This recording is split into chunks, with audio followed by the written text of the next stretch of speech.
Assalamualaikum warahmatullahi wabarakatuh. Saya Siti Nur Afika binti Khalid dan ahli kumpulan saya, Said dan juga Sri Darin akan membentangkan berkaitan jurnal transformasi guru dalam pengajaran dan pembelajaran pendidikan moral di sekolah penjara. Baiklah, analisis pertama telah kami jalankan ke atas ayat yang digunakan penulis dan juga perenggan yang digunakan penulis. Pertama sekali, kejelasan ayat dapat dilihat dalam ayat Sistem Keadilan Juvenil Negara menetapkan remaja yang berumur bawah 18 tahun semasa waktu pengakuan dikenakan hukuman juvenil. Ayat ini dapat dilihat dalam muka surat 26 ayat pertama. Ayat ini dikatakan sebagai kejelasan ayat kerana ayat yang digunakan adalah mudah difahami dan juga bahasa yang digunakan adalah jelas buat pembaca. Seterusnya, kesatuan ayat. Kesatuan ayat dapat dilihat dalam ayat secara amnya. Program pemulihan di sekolah penjara bertujuan untuk memberikan pendidikan formal serta memperbaiki nilai-nilai murni penghuni mereka supaya mereka dapat diterima semula ke dalam masyarakat. Baiklah, ayat ini dapat dilihat dalam muka surat 26 perenggan terakhir. Ia dikatakan sebagai kesatuan ayat kerana ayat ini merupakan idea yang berfokus di bawah satu ayat yang menunjukkan apakah tujuan sebenar pengajaran pendidikan moral. Seterusnya, kepautan ayat di mana ayat yang digunakan adalah berkesinambungan dan teratur. Dalam era pendidikan masa kini, ke arah melahirkan modal insan yang kelas pertama, maka pelbagai bentuk transformasi telah dirancang, disemak dan dilaksanakan. Ayat ini dapat dilihat dalam muka surat 25 perenggan terakhir. Seterusnya, kerapian ayat dapat dilihat dalam ayat. Dapatan kajian akan dibahagikan kepada 3 peringkat. Setiap peringkat mempunyai objektif kajian tertentu. Objektif pertama adalah untuk mengetahui pendapat murid juvenil tentang pendidikan moral yang sedang diajar di sekolah mereka. Kedua, objektif kajian peringkat kedua adalah untuk mengenal pasti kaedah dan teknik pengajaran pendidikan moral yang berkesan di sekolah penjara. Seterusnya, peringkat ketiga merupakan penilaian dan keberkesanan kaedah dan teknik pengajaran dan pembelajaran pendidikan moral di sekolah penjara. Mengapakah ia dikatakan sebagai kerapian ayat? Kerana ayat yang digunakan adalah berterusan di mana pembaca mampu untuk melihat hubung kait setiap ayat. Ayat ini dapat dilihat dalam muka surat 28, 30 dan juga 32. Dan ahli kumpulan saya. Seterusnya, dalam slide pembentangan juga telah saya sertakan satu perenggan terbaik yang telah kami pilih daripada keseluruhan jurnal kerana kami dapati perenggan ini mempunyai ayat yang paling jelas dan mudah difahami oleh setiap pembaca. Seterusnya, kami juga dapat mengenal pasti beberapa kesalahan yang dilakukan oleh penulis. Pertama sekali, penerokaan ini akan memberi info kepada para guru dalam membimbing murid-murid juvenil supaya di landasan yang betul. Kami telah melakukan sedikit penambahbaikan kepada ayat ini agar mudah difahami, iaitu penerokaan ini akan memberi info kepada para guru dalam membimbing murid-murid juvenil supaya berada di landasan yang betul. Dengan menambah perkataan berada, kami percaya bahawa pembaca dapat memahami ayat ini dengan lebih baik. Seterusnya, talk adalah aktiviti untuk murid berkomunikasi dengan menggunakan kata-kata ayat yang mereka sendiri. Kami dapati bahawa ayat ini agak kurang mudah difahami oleh pembaca, jadi kami telah menambahkan penambahbaikan iaitu talk adalah aktiviti untuk murid berkomunikasi dengan menggunakan kata-kata ayat atau ayat mereka sendiri. Dengan menambah perkataan atau, kami percaya bahawa ayat ini akan lebih mudah difahami oleh pembaca. Seterusnya, kesalahan tata bahasa telah dilakukan oleh penulis dalam ayat. Oleh yang demikian, kaedah dan teknik yang dicadangkan dalam mendapatkan kajian berperingkat kedua dapat memberikan peluang interaksi yang lebih aktif di antara guru dan murid serta murid dan murid. Diperlukan agar proses pengajaran dan pembelajaran menjadi lebih bermakna. Di sini, penggunaan di antara adalah kesalahan tata bahasa yang dapat kami kesan. Dan ayat seterusnya juga menggunakan di antara di mana ia juga salah dari segi tata bahasa. Pedagogi kritis yang melihat proses pengajaran dan pembelajaran sebagai dialog di antara guru dan murid juvenil wajar diambil kira sebagai model pengajaran kerana berbeza dengan cara pengajaran konvensional yang autokratik. Dengan menggunakan perkataan di antara di sini, didapati bahawa penulis telah menggunakan kesalahan tata bahasa yang sebenarnya adalah antara sahaja tanpa perkataan di. Seterusnya, kami juga dapat kenal pasti satu kesalahan ejaan dalam keseluruhan jurnal. Ayatnya begini, ajar dengan buku tak cukup, kena buat aktiviti banyak. Bagi budak sedar, nilai-nilai praktikal mesti ada.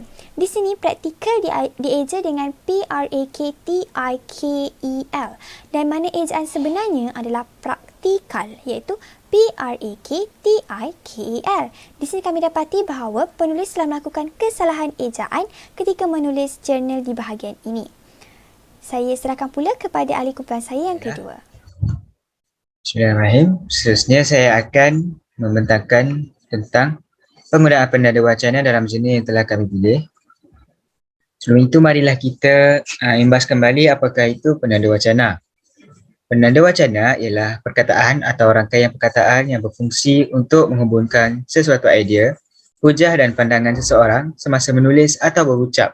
Dan ianya amatlah penting dalam sesuatu teks kerana penanda wacana dapat mewujudkan pertautan serta kesinambungan antara sebahagian teks dengan yang lain sehinggalah terbentuk kesatuan. Dalam kata ringkasnya, penanda wacana adalah frasa-frasa atau perkataan-perkataan yang digunakan untuk menghubungkan frasa, menghubungkan frasa dan frasa, ayat dan ayat, isi dan isi serta huraian dan huraian dan sebagainya. Baiklah, seterusnya saya telah membahagikan penanda wacana mengikut kategorinya. Ini adalah penanda wacana memulakan karangan, iaitu pada awal-awal perenggan pendahuluan. Contohnya adalah dalam era pendidikan masa kini, ke arah melahirkan modal insan kelas pertama, maka pelbagai bentuk agenda transformasi telah dirancang, disemak dan dilaksanakan. Penanda wacana memulakan karangan hanya berada pada awal ayat, iaitu dalam era pendidikan masa kini. Anda boleh merujuk muka surat 25, perengan 1 dan baris 1 dalam jurnal yang telah disediakan. Seterusnya adalah penanda huraian isi karangan. Penanda huraian isi karangan ini digunakan bagi menerangkan dengan lebih mendalam isi utama yang telah kita berikan. Contohnya, hal ini kerana kesalahan jubana merupakan fenomena modernisasi dan kejutan budaya yang melanda golongan remaja dan belia. Muka surat 25, perenggan 1, baris 4. Hal ini kerana, itu adalah penanda huraian isi karangan. Contoh seterusnya, ini adalah kerana murid yang ditempatkan di sekolah penjara mempunyai pelbagai masalah diri dan keluarga yang perlu diselesaikan. Muka surat 26, perenggan 3 dan baris 5. Ini adalah kerana, frasa ini adalah kerana merupakan penanda huraian bagi isi karangan, kerana ia menerangkan isi utama yang telah diberikan oleh penulis dengan lebih terperinci. Seterusnya adalah penanda memulakan isi baharu. Penanda memulakan isi baharu ini biasanya digunakan dalam bentuk perenggan baharu ataupun bagi memulakan sesuatu topik ataupun item yang berlainan dengan isi yang telah diberikan pada sebelumnya. Contohnya, yang pertama, seterusnya. Kajian ini menggalurkan komitmen guru dalam merancang dan menyusun aktiviti yang membolehkan murid berfikir tentang konsep dan proses yang perlu mereka alami semasa pengajaran dan pembelajaran. Muka surat 26, perengan 2 dan baris 2.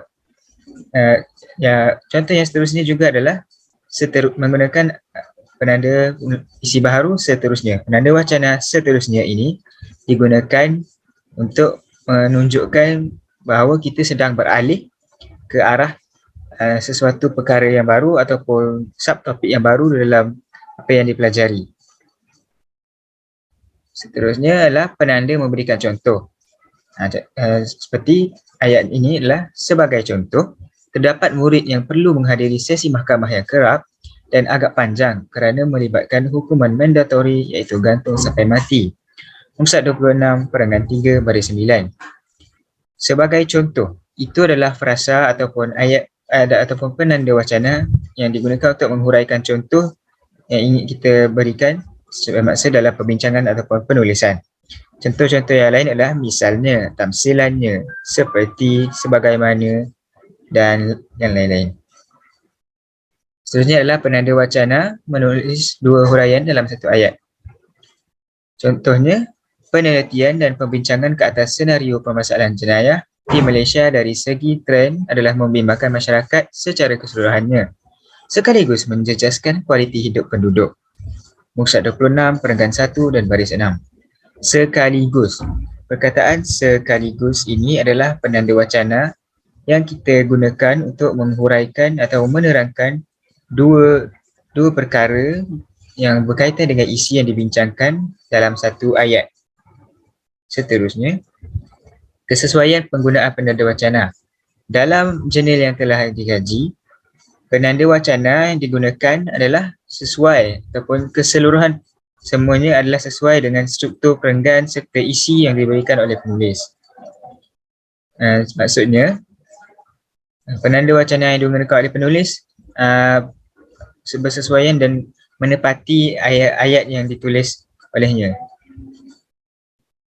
Seterusnya, ayat penanda wacana yang terbaik yang dapat saya tunjuk adalah yang telah saya pilih. Hal ini kerana kesalahan juvana merupakan fenomena modernisasi dan kejutan budaya yang melanda golongan remaja dan belia. Muka surat 25, perenggan 1, baris 4. Ini adalah saya memilih ayat penanda wacana ini sebagai yang terbaik kerana ayat ini, penanda wacana hal ini kerana menunjukkan huraian isi yang berkaitan, huraian kepada isi yang berkaitan dengan isi yang sebelumnya ataupun isi yang telah dibincangkan, iaitu kesalahan juvana yang dilakukan oleh murid-murid dan golongan belia di sekolah. Itu sahaja daripada saya.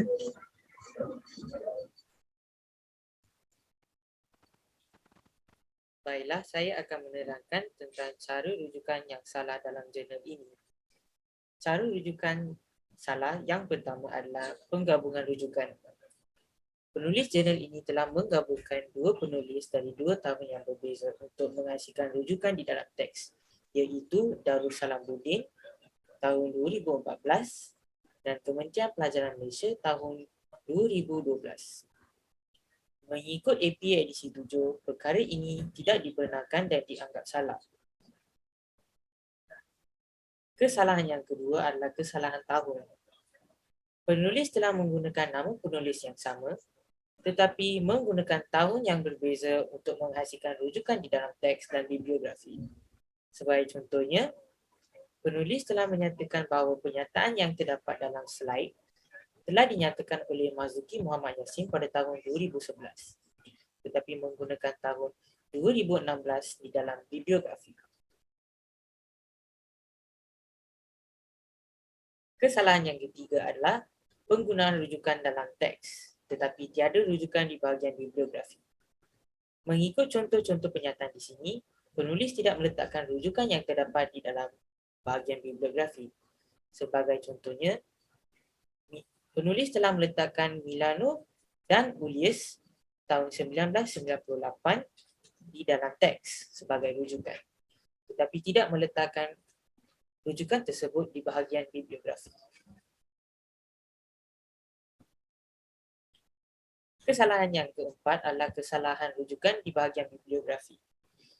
Berdasarkan contoh pertama, penulis tidak menggunakan singkatan atau initials untuk nama penulis.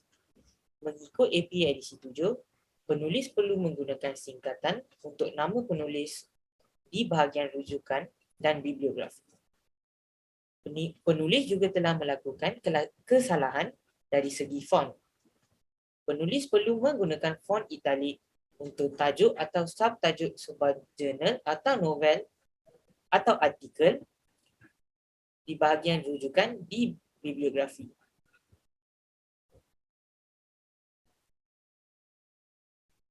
Berikut merupakan contoh cara rujukan yang betul. Sebagai contohnya, penulis telah menggunakan font yang bersesuaian untuk menghasilkan bibliografi dan menggunakan tahun yang sama di rujukan dalam teks dan bibliografi. Sekian, terima kasih.